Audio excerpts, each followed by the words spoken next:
LCBN television broadcasts 24/7 on UK Freeview Channel 271, Roku TV, Amazon Fire TV, Android TV, Apple TV, Google TV, See Love World, LCBNTV.com, LifeComTV.com.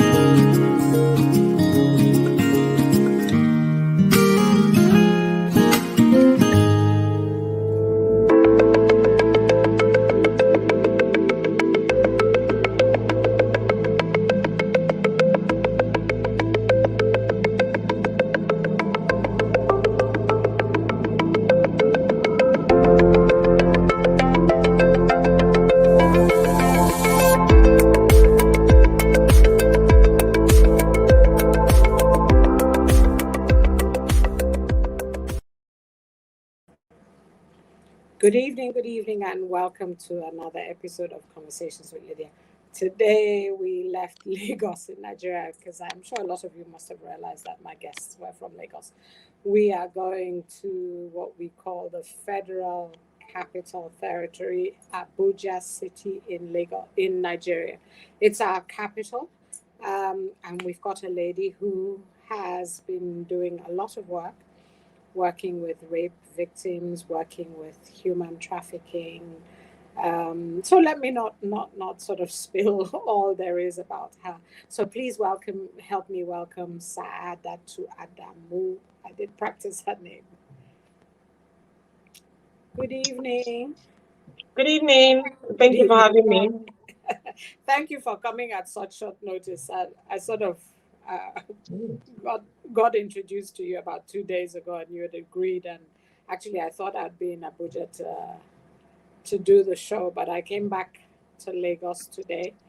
Believe it or not, it took me like 5 hours to get here. So it's been a long day for me. But talk a little bit about you. I read on your bio that you studied filming and then somehow you've ended up in the mental health space. So do you want to talk about your journey a bit? My name is Saadatu Adamu. Of course, I'm a mental health counselor by profession. And this journey actually started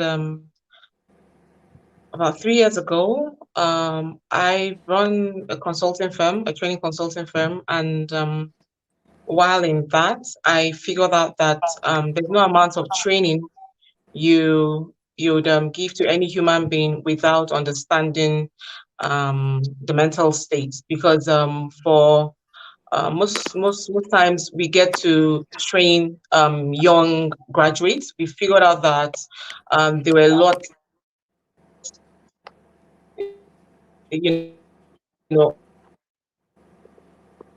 of gap, lots of things journey, and been doing a lot. We've worked with victims of human trafficking, was working with them.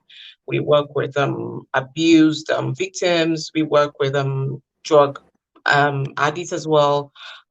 We just work with schools. We've partnered with Secondary Education Board just to see that we create more awareness on mental well-being.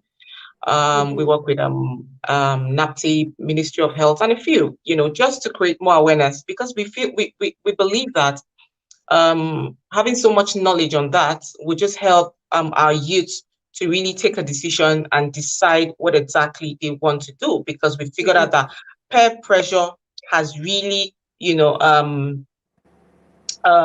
up our youth. And for every time you have a discussion with them, it's always, I saw this person doing this and I want to do this. So we just feel that creating more awareness would be very important. And we've been doing that so far. We've had a couple of conferences on mental health. And so we've just been doing our best. Okay. All right. I like that, because what you're saying is that if we get people young, really looking after their mental health, really looking after themselves, because I think there is something about us just training young people, just giving them education. I spoke to a young man a couple of weeks ago, and he was saying that by the time he got to uni, he was completely confused as to what he wanted to study. It was just like whatever option, whatever course you got into at uni, that's what you studied. Or actually, it's interesting that you are talking about it from the peer pressure point of view. But most of the time, I used to feel that the pressure would come from the parents, the parents making that demand on them to be so and so, to study so and so. So, is there are you saying that the power has shifted a bit from the parents to the peers? To be honest with you, most times, parents always want to force the children to do what they want, the parents want them to do, and not finding out what they want to do, the children. So usually there's always, that I want to do this and my parents want me to do this. Yes, I know that exists. But unfortunately, when the kids step out, having conversation with their peer group, it feels like, they've been locked in a place. And so they want to exercise, their rights or begin to do the things that they've been longing to do. And the reason is this: a lot of parents don't understand the importance of having a good communication skill with their children. They don't understand that, friendship starts with their children, and not because my neighbor's child is a doctor, or our son-in-law has this, and so that has to work. So it's very important that parents begin to see the importance of understanding what their children really want and helping them go through it, and not, asking them to do what they want to do. Because most times that's where the problem starts from. Yes, from the home, but unfortunately, when they step out, is usually, difficult to, trace back their steps. Okay, so how important is it to teach children how to look after their mental health? Because I think even in adults, there is no acknowledgement that we suffer types of mental health at certain stages of our life. So how not to think that actually parents or people think that children may suffer. Yeah. So Okay. how important is it to tell children, actually, it's okay. This is how you look after your mental health, as you do exercise, as you eat properly. The same thing we tell adults. How important is it for a child? It's very important for parents to actually, um, allow their children understand that it is okay not to be okay. But unfortunately, most times what the parents teach their children is the opposite. If you want a child to understand that it's okay not to feel okay, but then you have a dysfunctional home. It's so it's you're teaching them two different things. I want you to tell me how you feel when you go out. I want you to tell me what your friends say to you. But then when you come back home, whenever you say it's totally different. Or they see that mommy is not even always happy. So why do I even need to tell her what's happening to me outside?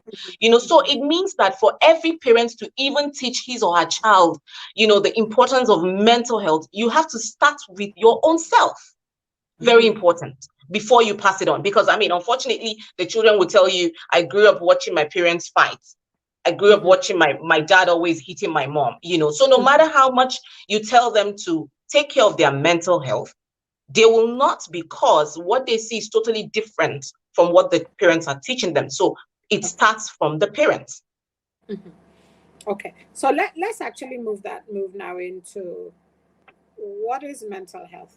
This is something the conversation we had, that actually we hear it a lot now, and maybe if we work through some definitions, it will bring quite a lot of understanding to people. So what is mental health? Because people always feel when you say mental health, it means the person is unwell, but mental health is like good health, good physical health, good eating habits. So what is good mental health, and what's not good mental health? So mental health includes our psychological, emotional, and social well-being, meaning that it is simply how we think, feel, and act. Three things. So for every time you act a certain way, be it good or bad, if it affects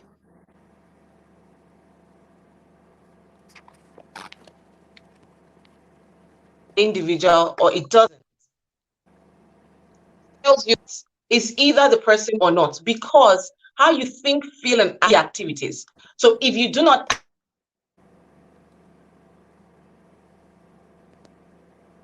okay, I mean, regularly, something is somewhere. Someone who works in an organization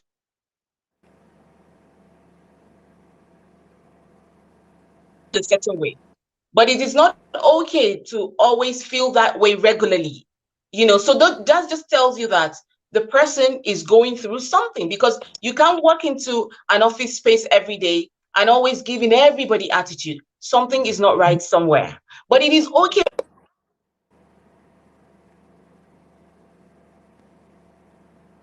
to walk into an office once in 3, 4 months or 5 months, feel that tells you that at least the person is not, not feeling okay, but not dwelling in it. So when you dwell in a certain state of mind for too long, then something is not right. But if you're able to take, charge of your emotions regularly, then it means that you are on top of your game with mental health, mental well-being. Okay, so we lost you a bit, so I'm going to sort of go back a bit.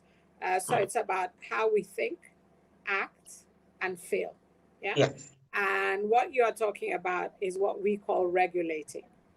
So I know myself enough to know when I'm acting angry.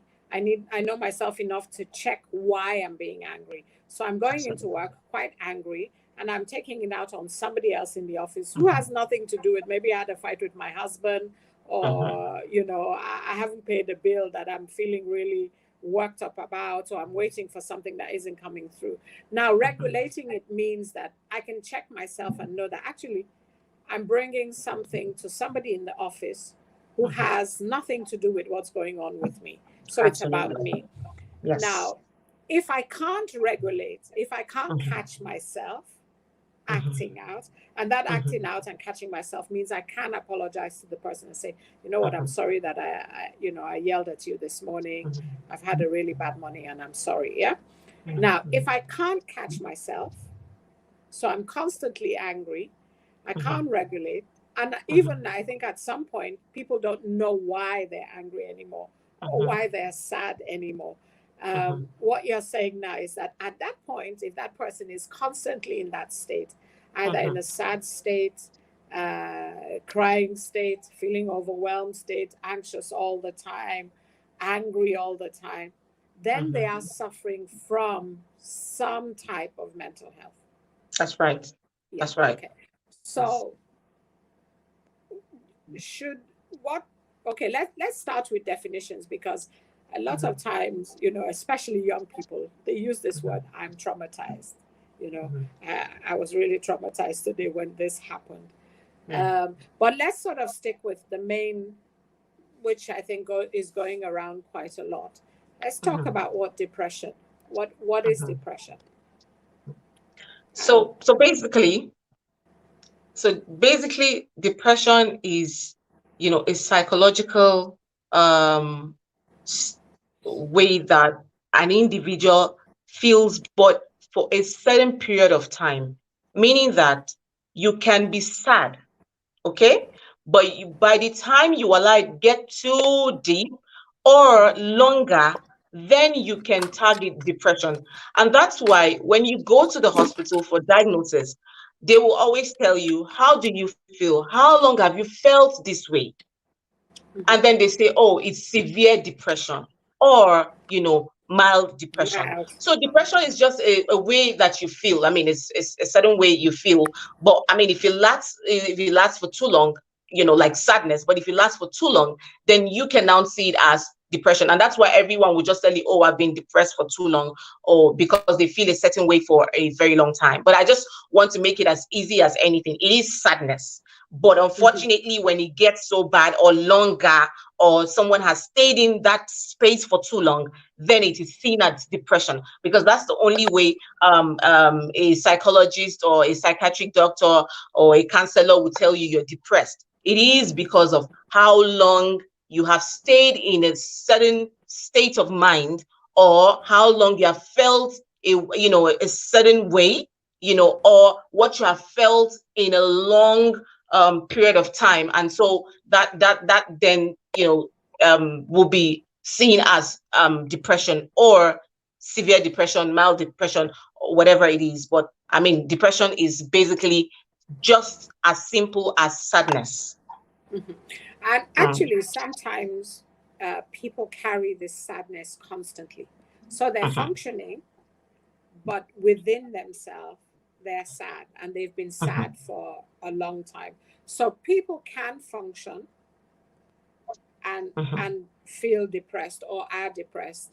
And sometimes it gets really bad where people are unable to function. That's when you're severely depressed. So there are Yeah. sometimes people actually would stay in their room for days and days and refuse to come out. They won't like pull the curtains. Sometimes they won't shower. They'll be so demotivated. Um, they won't be able to function. And some people get it for like a day or two in the week where they're really down, and then maybe they're down maybe Monday, Tuesday, and then they're able to manage it for the rest of the week. Would you say that that's kind of medium? Yeah, but I Kind of mean, medium. that's kind of medium. But I mean, if it persists for too long, if you're in a mood for too long, I mean, it'll be seen as, depression. If you can't And if it leave, carries on for long. And also, I then think it's severe depression. depression. Okay. I know also because most of the time when we refer to mental health, people just go to the fact that somebody is unwell and they're having a psychotic moment that, like they're unwell. Um, Instead of actually noticing that this can happen to everyday people. But what's the danger of not of depression not being checked? Because I'm sure people are watching and sort of Also, checking in with themselves. yeah, so the danger of depression not being watching out is, one, you definitely will get to that point where you start to feel hopeless.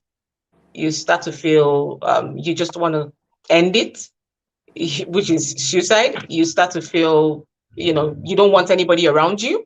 You start to feel that the best bet to save this whole mode is probably drugs. You start to feel so many negative, you know, things, and you just want to be associated with the things that probably no one wants to see, which is just you understanding that at this point, this is what I feel I can do to make me happy. And usually they are the not the good things. Usually they're always the bad things. So yeah, being Yeah. all alone and isolating and not wanting to do anything, losing interest in those things that used to make you very exciting, not feeling so unloved, just negative thoughts, having low self-esteem, just feeling that you've not been doing well, you're not good enough, and I mean, when you begin to have those feelings, at the end of the day, you just feel, okay, if I'm feeling this way, then the best way to end it is either to resort to drug or alcohol, or even end it, which is, I mean, at the end of the day, if the drug isn't doing as much as you want it to do, then you now begin to think of, oh, okay, maybe I might just commit suicide, because I think that's the best solution. Okay. And a lot of times, this is my um, opinion, that I feel that maybe in Africa, medication is quite easy to access. Like let's say like in the UK now, yeah, you may not be able to get a common drug like Lexotan without a doctor's prescription, yeah, but you Yeah. can go into a pharmacy and buy it. Yeah. In Nigeria. In Nigeria, yes. Yeah. So I'm talking about this because I think that's how people learn to manage. So they're taking the Lexotan or whatever it is to sleep, because they're either feeling very anxious or they're feeling depressed, or Yes. the drugs. When we talk about drugs, people are talking about drugs that they're buying from a drug dealer. So I want to bring this idea of, actually, people are not all the drug addicts are not buying from the Absolutely. drug dealer. Yeah, they're Yeah. buying from the Yeah. chemist, and they're Absolutely. self-medicating, taking antidepressants, taking sleeping tablets, actually to numb some of the symptoms that we're talking about. Yeah? So it's either they're drinking, which is what would we call that? A kind of legalized drug taking. No, people don't want to hear that. Exactly. Or we're buying it from the local chemist, and just because we're buying it over the counter and we're using it every day because we can't sleep unless we take these sleeping aids, doesn't mean that we're not addicted, doesn't mean that we're not self-medicated, doesn't mean that we're not depressed. So I'm sort of naming it so that people watching can begin to recognize some of the symptoms. So what is at what level does somebody now can be identified as a drug addict? At what level? Of course, if an individual begins to isolate, for me, that's one major thing, because you see, for every time you isolate, you're hiding something. You just don't want the public or whoever around you to see something. So for every time you find an individual not wanting to be in the space of others, then something is not right. Be it taking drugs or whatever it is, something is just not right.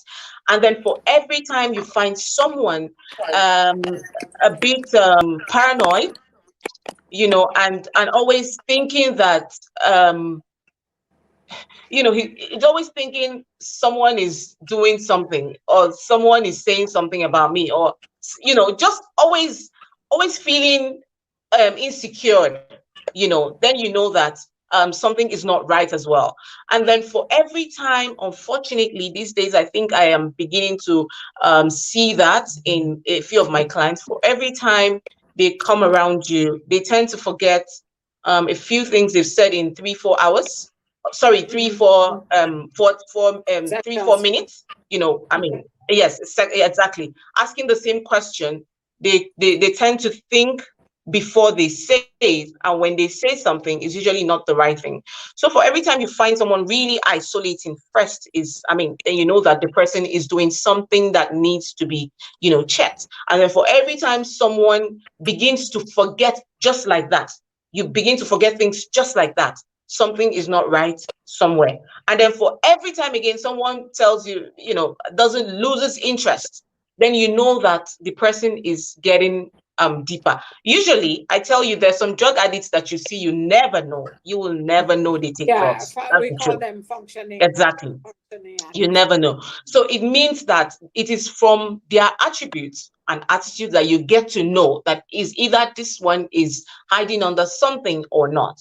So usually they could be, you could find maybe scenario one totally different from the second scenario. So it means that everyone has his or her own way of showing, or you understanding what the person is going through.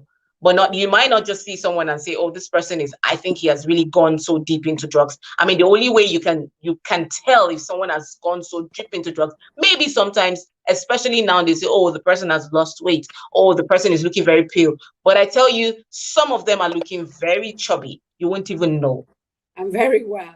Exactly. For those that do injections and what have you, they don't look like the ones that do the pills and all that. It's another myth that we have, that a drug addict is incapable of being responsible.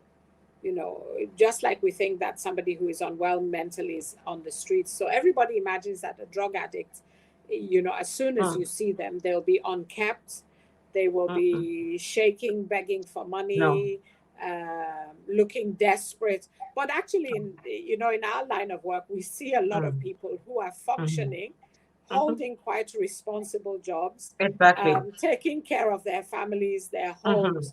But underneath it all, they're addicted to something. They're either addicted to sometimes prescription drugs, sometimes to drugs like cocaine, alcohol. I think alcohol is a big thing. A lot of times when I share what I do, and people would say to me, you know what, I don't drink anymore because I used to be a functioning alcoholic.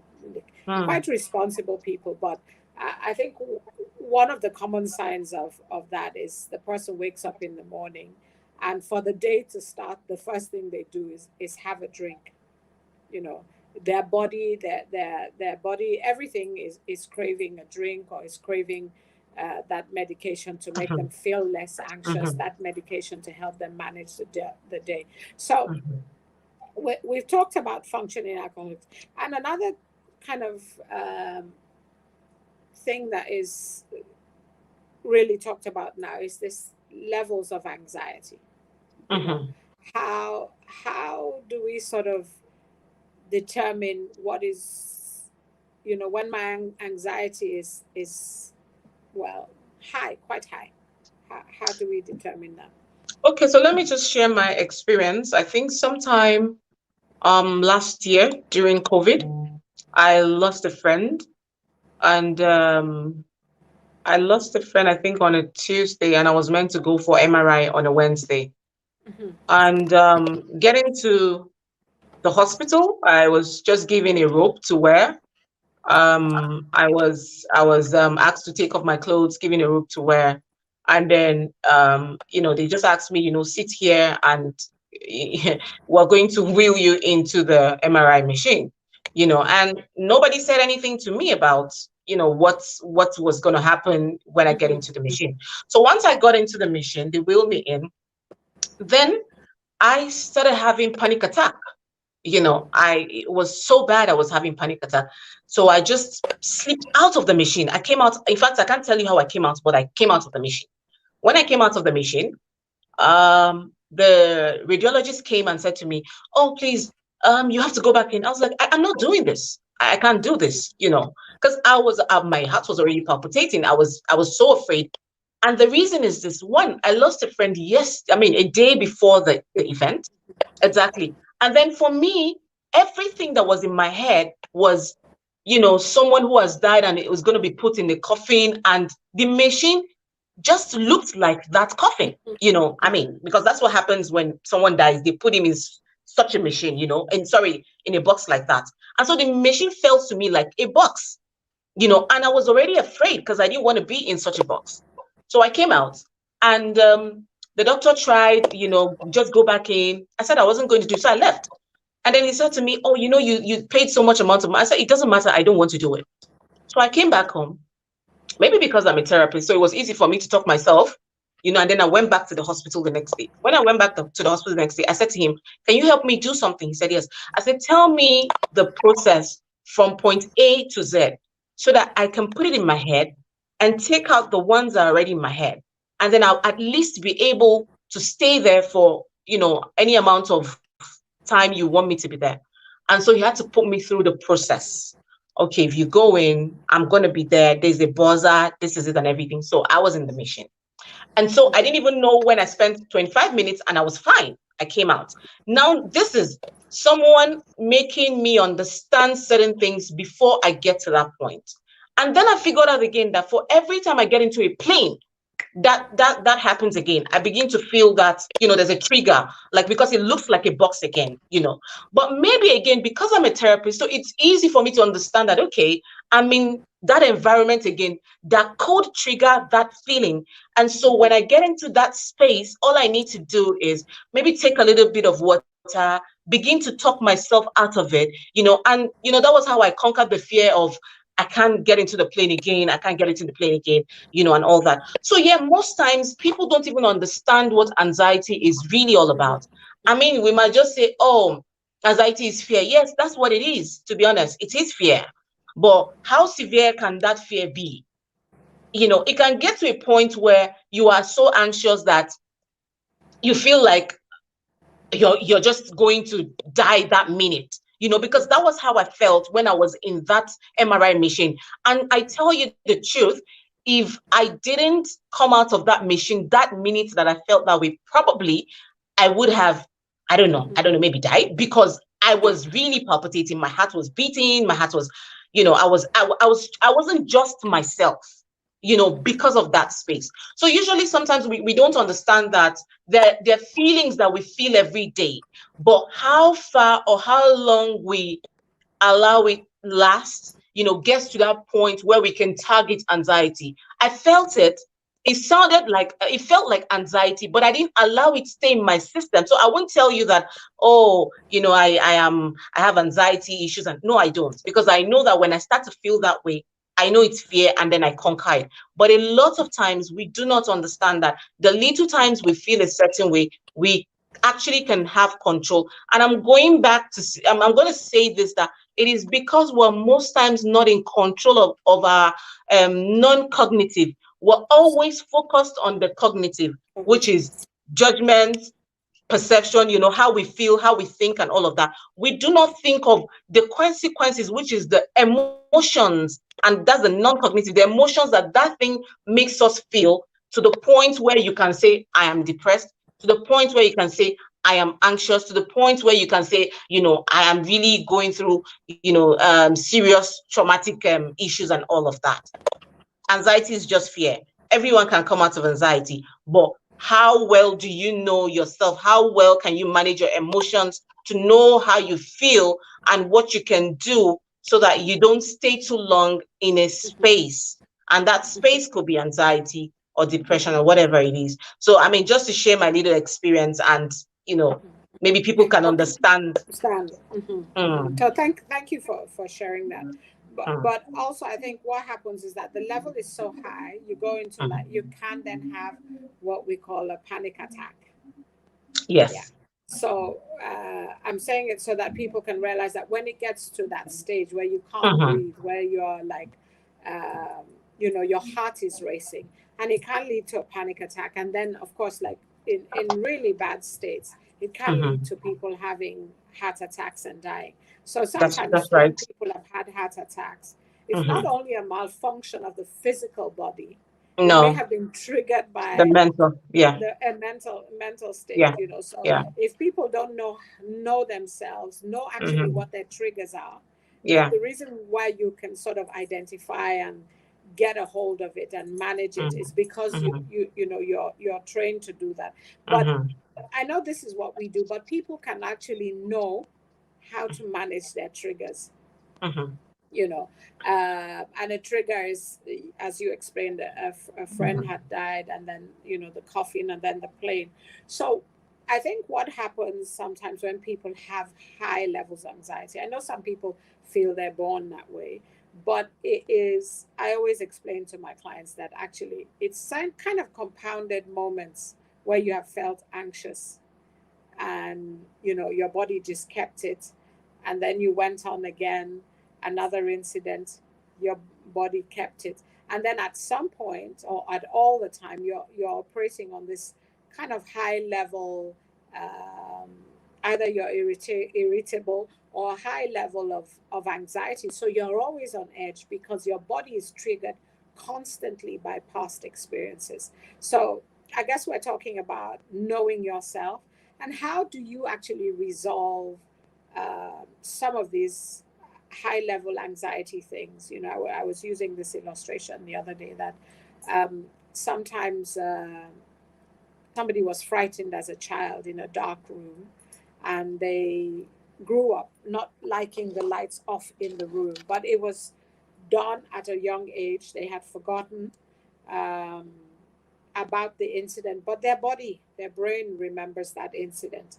And as an adult, they can't go to sleep with the lights off because that moment has stayed within their body, stayed within their minds. So they have to encounter it, as Sahadatu was saying, encounter it.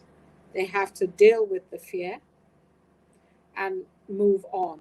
So it's about knowing your triggers, knowing what sets you off, taking, as she said, some control. We call of, I guess what she was explaining was rational thinking. So like she used the illustration that the doctor helped her by going through every stage and telling her that if you panic, there's a button. If you press the button, we'll stop, we'll let you out. So that is sort of feeding her brain with something good, feeding her brain to calm her brain down, to calm her thinking down, so she gets some control again on the emotions that she was feeling that are spilling out. So I mean, Sayada too seems to have gone off. we will, I guess, continue talking. I wish I had somebody to ask me a question. So, yes, we were going to talk about how my next question to her would be how all of this, the anxiety, the drug taking, the depression, actually leads people down the road of suicide. And how does somebody who is suicidal feel? They tend to feel that there isn't any hope. And this happens to both Christians and non-Christians. We actually see it in the Bible where people are begging God and saying, God should take their life. So what drives somebody to that place of despair? We talked about it. Uh, People are feeling isolated. They're making themselves isolated. They're beginning to feel that they're unworthy. They're beginning to feel like there's no point in life. It might be because they've worked so hard and they're not getting any results. Um, but they just feel like, you know what, the only way out is for me to end it. They feel also that they're a burden to their families. They feel they're a burden to their friends. They feel nobody loves them. Nobody actually understands them. And we were talking earlier about children, like how it's important for children uh, to understand these things so they are not actually getting trapped and beginning to go into a place of despair and feeling that way. So letting them know that it's okay to feel sad, letting them know that their parents are there for them, letting them know that you have a hearing ear, and they don't always have to be happy. If they, especially, we hear a lot about being bullied. We hear a lot about um, things that are happening uh, in school, and sometimes don't give the children room. We just say to them, don't worry, go sort it out, or I'll speak to the teacher. So these things can trigger anxiety in them. They begin to feel anxious about going to school. We don't level it out for them. Oh, hello. Welcome Uh, back. I was busy ranting off by oh, myself. oh my goodness. All right. Okay. Hmm. I had sort of gone into actually how all of these things take people down the road of suicide Mhm. and what it feels, like sometimes people will say to me, do people actually think of suicide? How do they feel? So I talked a bit about that. So do you want to sort of add to, I just talked about them feeling hopeless and Okay. feeling a burden. Mhm. Yeah. So just this morning my friend sent me a note. It was I think she went to school to drop her son, and a little child wrote a note and dropped it somewhere. And the note says, I don't feel loved, no one loves me, you know. And so I feel sad each time I see parents coming to drop off their their children in school. Like, so it simply tells you that that child is suffering from lack of love. And if a child writes a note, that's a warning sign. It just tells you that probably he's not been able to talk to someone, and that note is like his own escape route. Like, I'm speaking to someone. When you write something, you just feel you're sharing your thoughts with someone. But in real sense, there's no one. It's just you. But you feel a certain way because you have written something and you feel that someday someone will see it because that's how you feel. And so when a child begins to feel very hopeless, a child feels so unloved, a child feels like the environment is toxic. The child feels like he's having self-esteem issues. A child just feel isolating, like he does not want to relate, he doesn't want to share anything, he doesn't want to communicate, he just wants to be alone. I mean, at that point, it is very important to know that it is getting to a stage where something might just not be too good. So if you find a note, a child has written such a note, of course you have to find out and check what is going on. However, it is not all the time that you find notes, because I remember sometime last year, someone went to church. I think he was the worship leader or something. He had finished leading, came back home and committed suicide. Now, most times, the little things that people should even pay attention to, they don't. You don't need to be a mental health counselor or a psychologist to see in between the lines if someone is beginning to, drift away, or not excited anymore in doing what others are doing. Those are little signs that that person is seeking attention. I mean, needs help, needs professional help. So it is very important that when you see little signs, you pay attention to it. You don't have to wait until the person writes a note. You don't have to wait until the person talks to you. You can see the little things that the person was doing that is not doing anymore. Those are signs that something is, not right somewhere, and you can help the person. But usually when they feel a certain way, especially when they start to feel very hopeless and just want to be alone, they feel that it's time to end it, and they just want to commit suicide. And most times all they need is, at that point, just help. So help can come from anywhere. And I think one thing that I would like to say is that when people are thinking of it, it's actually a cry for help. They're asking for help. I know that there are some people that actually it's the only way out for them. They feel there's no, they feel that's just the way they feel. But for most people, it's a cry for help. So I think let's talk about social media, because we're sort of Okay. running out of time, and its influence now. Actually, I think, and most of us are phone addicts. You know, um, I will put my hands up. I can leave my house, leave my keys, but I need my phone because I can pay with my phone. I can open doors with my phone. I can have my office on my phone. So how bad it is actually for our mental state, because sometimes I leave my phone intentionally upstairs, and I go to the living room. I leave the phone where I can't access it for a couple of hours. And when I say that, people sometimes look at me and think, okay, why is she doing that? How bad is our addiction? I tell you, it's really bad because unfortunately, a lot of times people wake up in the morning before they even say their prayers. The first thing they do is pick up their phones. I want to check their messages. I want to go on Facebook and want to um see how many likes and comments and all of that. And I tell you, it's just another way of uh making you just get addicted, and you just want to validate. You want to validate yourself, and see how far you've come, or who who knows you, and how many people want to be with you. It is so bad that people would write a post on Facebook and like their own post.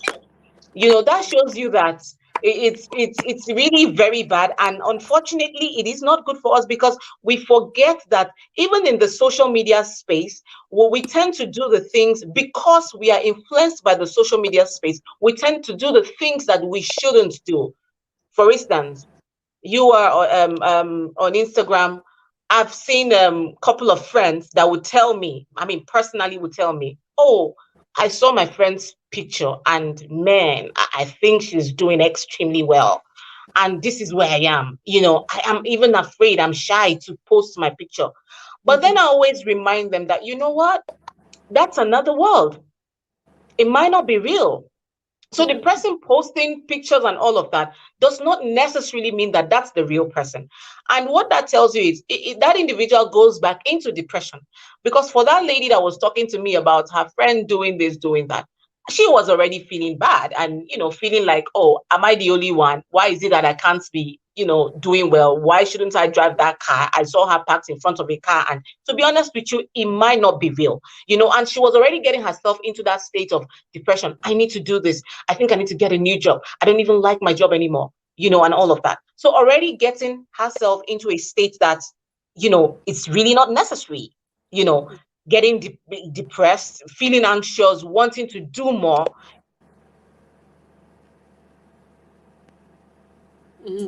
And one thing I always say is, Beginning to think about the things that happen thinking of things that has happened to you in so many years. And then what the social media space does again is there are bullies there. You find people that Yeah. will always want to bully, one another. You find comments that you'll be wondering, I mean, is this really a human being that dropped these comments? Because you'll be wondering, how can someone actually think and drop such a thing? So a lot's happened in that social media space. I mean, a lot of people tend to leave, would I use the word fake life? Yeah, maybe, Yeah. but I would say however, they're posting their best life. They're not posting a life. They're just posting the best version of their life.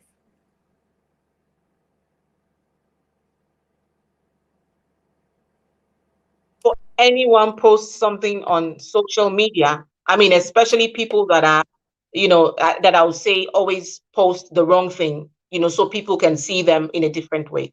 That is their own way of, making themselves feel good. And so it's very important that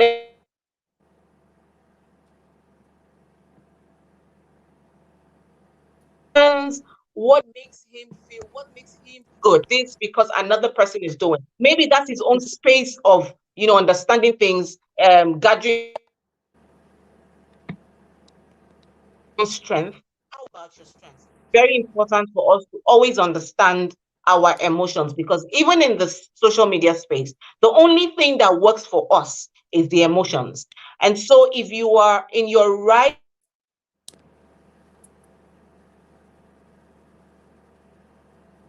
or state of mind, you understand things easy to be able to even manage people online and offline. So for me, social media addiction or phone addiction, I mean, it's unfortunate, but it's just another It's the reality that we live in now. Yeah. Exactly. Yeah, it's our reality. Okay, we're sort of running out of time. I wanted to talk a little bit about human trafficking, Okay. which sort of goes off all the things that we've been talking about. Then we can talk about your book, Breaking the Silence. I think so. Let's sort of put into perspective, what is human trafficking? So I guess another kind of definition. What is human Yes. So human trafficking simply means, a way of now using an individual to either, do something that is either right or wrong. When I say right or wrong, I mean two things. You could have someone like a little child that you want to help and take to school. So sending the child to another home where, he gets that, services or whatever you're taking him to. But unfortunately, he's used for child labor. Now that's trafficking. Because if you say, I want to take my niece to my auntie's place, to school there, but unfortunately she gets there and then she's being used for something else, that's child labor. Now child trafficking or human trafficking is someone, using force to take someone or manipulating someone to take someone somewhere and use him for either to make money, or sexual stuff and all that. So usually a lot of times it is only an individual who is mentally stable that can even understand or read in between the lines when someone is offering something that does not look good, But unfortunately, most of the times when they are being forced, coerced, manipulated, they don't understand that it's trafficking and they fall into it. But unfortunately, it gets too deep that they won't even understand where they are or even accept it. So back to human trafficking. In Nigeria, in Edo State, it is okay to be trafficked. So it is even something that is like allowed or permitted? exactly is allowed, is permitted. It's even a privilege, to find yourself in that space where someone wants to take you abroad. But trafficking is just forcefully taking an individual, for either money making or sexual use, or child labor. Okay. Or even sometimes the adults who are also used for slave labor in the Exactly. UK. Yes, in the UK, there have been families actually that have gone to jail because they've locked people in their homes, they've seized their passports, they've beat them, and it actually cuts across countries, not only not only countries like Nigeria, but even people do it from India, from Southeast Asia. So yes, from Asia countries, actually, yes, especially in communities where they still rely on having help, house help in the homes. And your book called Break the Silence. Break the What Silence. is your book about? So basically, it talks about being able to speak out, because we realize that speaking out is also an issue. An individual probably has been raped for so many years, is still struggling with the pain, and unfortunately, struggling with the pain is like, you're building in so much in your head. I mean, just in 2-3 words, I ran into a lady who said, I was once raped, but I want to make sure that I murdered a guy. So she now is not ready to speak, about it deeply until she met me. But even when she met me, she told me, I just want to kill him and I'm plotting to kill him. Now, because she's not been able to speak out, so healing becomes a problem, and then break the silence also. It's a book that creates awareness on certain topics on mental health. We just believe that if you even understand that divorce is mental health issue, can cause mental health issue, then it's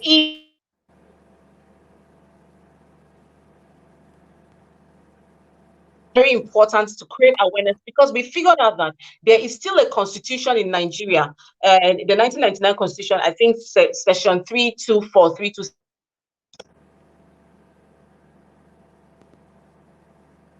that's a criminal book that says, I feel that there's a need to create awareness and also see how people can begin to know their rights, understand that there are certain things they can do, and also get themselves back. So basically, Break the Silence is just to promote awareness.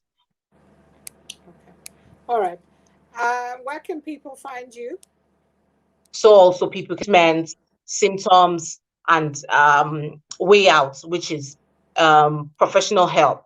Okay. All right. So where can people contact you? I've already said that you're in Abuja in Nigeria, but Saadatu's gone off. We've lost her. But her website is called. I opened it just before. Let me go into her bio again. She's got a an organization. I didn't want to say the name wrong. She's talked about her book. She's the CEO and founder of. Bear with me. I'm scrolling. She really does a lot of work. So I'm trying to find the particular one that we can use to find her. I think it was.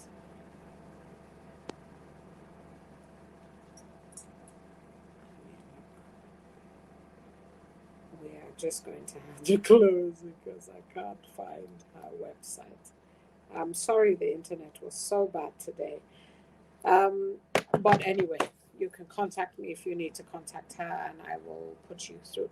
I hope all the definitions that we sort of tried to explain in really plain English, that we used fantastic examples, helped you to understand. So mental health is sort of understanding how you think, how you feel, and how you act, how to regulate some of the emotions, how to understand why you're doing what you do, how to bring some rational thinking. What is depression? What is anxiety? Can it lead to panic attacks? Can it even lead to heart attacks? Thank you again for watching. My name is Lydia Khalil, and I will see you next week.